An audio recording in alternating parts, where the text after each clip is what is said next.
Hello everyone, welcome to my channel. My name is Khushpreet Kaur और आज मैं आप लोगों को करवाऊंगी मुस्लिम लॉ का टाइप्स ऑफ मैरिज कि जो मैरिज है वो कितने टाइप्स का होता है और उसमें क्या क्या कंडीशंस चाहिए। ठीक है, तो इससे पहले मैंने आप लोगों को कॉन्ट्रैक्ट करा दिया है, उसके एमसीक्यूज करा दिए हैं और अगर आप लोगों को क्लैट की प्रिपरेशन करनी है तो वो भी आप लोगों को मेरे इंस्टाग्राम आईडी पे और मेरे यूट्यूब के चैनल पे बहुत सारी वीडियोस मिल जाएंगी।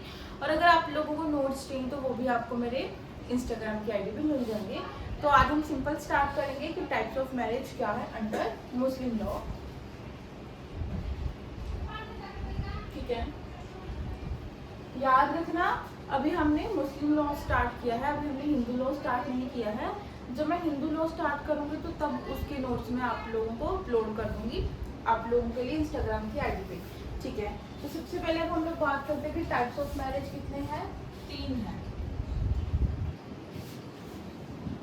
ठीक है, सबसे पहला है वैलिड,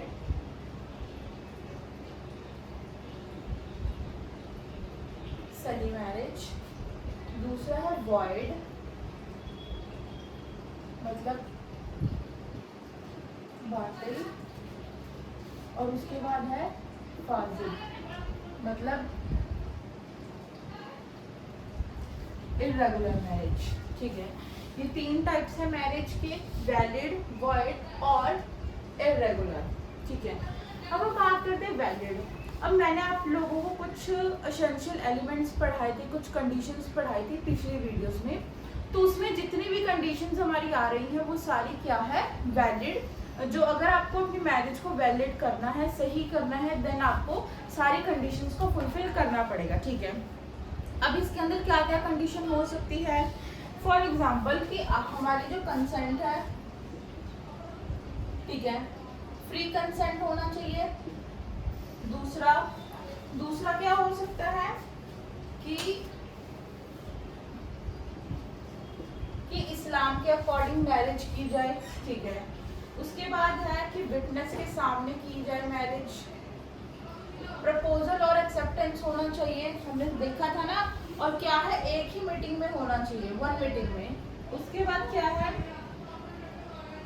जो एज है उनकी वो पूरी होनी चाहिए। ठीक है, एज में ऐसा नहीं है कि अगर वो कम एज के हैं देन वो उनकी जो मैरिज है वो वैलिड होगी, नहीं, उनकी मैरिज क्या है वॉइड बन जाएगी। तो एज भी उनकी पूरी कंप्लीट होनी चाहिए। मैं बता देती हूँ, 12 और 15 ईयर्स, सॉरी 12 और 9 ईयर्स। 12 ईयर्स है बॉयज के लिए और 9 ईयर्स है गर्ल्स के लिए। ठीक है, उसके बाद क्या है, यहाँ पे कहा गया है कि प्रॉपर क्या होना चाहिए। यहाँ पे कहा गया है कि इद्दत पीरियड नहीं होना चाहिए। यहाँ तक आप लोगों को समझ तो आ ही गया होगा कि इसमें ये सारी कंडीशंस की बात कर रहे हैं। ठीक है, अब ये जो इद्दत पीरियड है ये हम लोग पढ़ेंगे इसमें वॉइड वाले में। सिंपल सी बात है, इतना आप लोगों को समझ आता है कि वैलिड मैरिज क्या है। वैलिड मैरिज के अंदर फ्री कंसेंट होनी चाहिए। बेसिकली जितने भी एलिमेंट्स हैं, एसेंशियल एलिमेंट्स हैं जो मैंने आपको पिछली वीडियो में कराए हैं, वही सारे क्या होंगे यहाँ पे आएंगे। ठीक है, और उनको फुलफिल करना पड़ेगा। अब यहाँ पे सेकंड है कि अगर आपकी मैरिज क्या हो जाती है, वॉइड हो जाती है, अगर इफ, अब ध्यान से देखना, इफ मैरिज बिटवीन वो क्लोजली, अगर वो ब्लड रिलेशंस में शादी करते हैं। ठीक है, अगर वो ब्लड रिलेशन में शादी करते हैं तो उनकी मैरिज क्या हो जाएगी, वॉइड हो जाएगी। दूसरा है एफिनिटी, मैंने आपको पढ़ा रखा है, अगर आपने वो वीडियो नहीं देखी है देन पहले वो वीडियो देखो तो आपको समझ आएगा कि एफिनिटी क्या होता है, ब्लड रिलेशन क्या होता है। ठीक है, अगर वो मैरिज कर रहे हैं इद्दत पीरियड में, इद्दत पीरियड की वीडियो भी मैंने अलग से डाली हुई है। इद्दत पीरियड होता है कि जब किसी लड़की का हस्बैंड की डेथ हो गई है या फिर वो उसे डाइवोर्स ले रही है तो 4 महीने का इद्दत पीरियड होता है। तो उस महीने में देखा जाता है कि लड़की प्रेग्नेंट है या नहीं है। एंड तो इस इद्दत पीरियड के दौरान लड़की जो है वो शादी नहीं करा सकती। अगर कोई लड़का, मुस्लिम्स में 4 मैरिज अलाउड है, अगर वो 5th वाइफ से शादी करता है देन वो चीज़ क्या हो जाएगी, शादी वॉइड हो जाएगी। देखो वॉइड का मतलब तो समझते हो ना, जो बिल्कुल ही गलत है, जो क्या है बिल्कुल ही गलत है। वैलिड का मतलब जो बिल्कुल सही है। इर्रेगुलर के अंदर आएगा कि कुछ ऐसी चीज़ें जो क्या है गलत है, बट आप उसको सही बना सकते हो, और जब आपने उसको सही कर दिया देन वो चीज़ क्या हो जाएगी, वैलिड हो जाएगी। तो इर्रेगुलर के अंदर बहुत सारी चीज़ें आती हैं, मैं आपको बताती हूँ, ठीक है।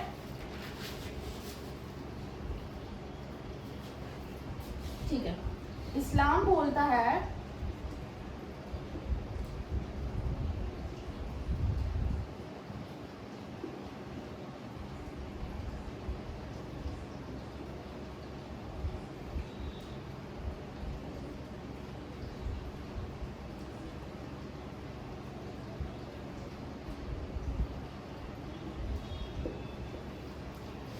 ठीक है, इस्लाम बोलता है कि जो भी चीज़ें क्या है, जो इरेगुलरिटीज़ हैं, जो चीज़ गलत है उसको हम क्या कर दें, सही कर दें, रिमूव कर दें, और जो मैरिज फिर क्या बन जाएगी, वैलिड बन जाएगी। अब इसमें क्या क्या चीज़ें हो सकती हैं, इसमें कहा गया है कि अगर इद्दत पीरियड में शादी की गई है देन उस चीज़ को आप सही कर दो तो मैरिज सही हो जाएगी। अगर आप 5th वाइफ से शादी करते हो तो किसी एक वाइफ को डाइवोर्स दे दो तो ये मैरिज सही हो जाएगी। अगर आप लोग क्या करते हो, विटनेस के बिना, अगर आप लोग विटनेस के बिना शादी करते हो तो आप क्या करो, विटनेस ले आओ और जो आपकी शादी है वो वैलिड हो जाएगी। तो बेसिकली जो हमने कॉन्ट्रैक्ट में पढ़ा था ना कंसेप्ट, वैलिड, वॉइड और वॉइडेबल का, ये सेम वही है। आपको इसमें कुछ कंडीशंस हैं वो याद करनी है और इसके अंदर कुछ भी नहीं है। तो ये है टाइप्स ऑफ मैरिज, ठीक है। अब हम एक और चीज देखते हैं, एक और चीज है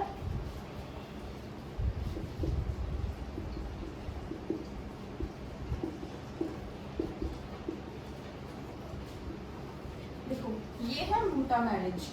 मोटा मैरिज बेसिकली क्या होता है, टेम्परेरी मैरिज होता है, ठीक है। ये टेम्परेरी मैरिज होती है, इसमें कॉन्ट्रैक्ट किया जाता है कि 2 साल के लिए जो लड़का और लड़की है वो साथ में रहेंगे एंड उसके बाद वो क्या करेंगे, शादी को तोड़ देंगे, ठीक है। तो इसमें क्या है, the temporary union of a male और female for a specific time period after the payment of a certain consideration. तो यहाँ पे वो पेमेंट भी करते हैं, याद रखना, शादी के लिए वो क्या कर रहे हैं, पेमेंट कर रहे हैं, ठीक है। और ये जो मैरिज है ये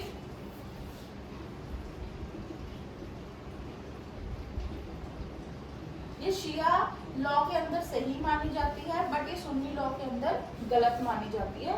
तो शिया लॉ इस पे, जो मोटा मैरिज है वो शिया लॉ के अंदर होता है बट सुन्नी लॉ के अंदर नहीं होता है। एंड यहाँ पे ये जो मेल और जो फीमेल होगा, अगर इससे कोई चाइल्ड हो रहा है देन उसको क्या मिलेगा, उसको जो वो क्या होगा, बेसिकली लेजिटिमेट होगा, ठीक है,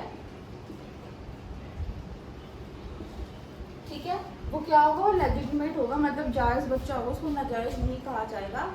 एंड यहाँ पे भी बेसिकली वही है कि विटनेस भी होंगे, मेहर भी होगा, ठीक है, कंसेंट भी होनी चाहिए, ऑफर और एक्सेप्टेंस भी होना चाहिए। तो ये सारी चीज़ें हैं। एंड यहाँ पे जो बच्चा होगा फिर उसको भी क्या है, प्रॉपर्टी में से कुछ हिस्सा देना पड़ेगा फादर को और मदर को। और ये हमारा मोटा मैरिज कहता है। तो बेसिकली टाइप्स ऑफ मैरिज 4 हैं, वैलिड, वॉइड, इरेगुलर और मोटा मैरिज, ठीक है।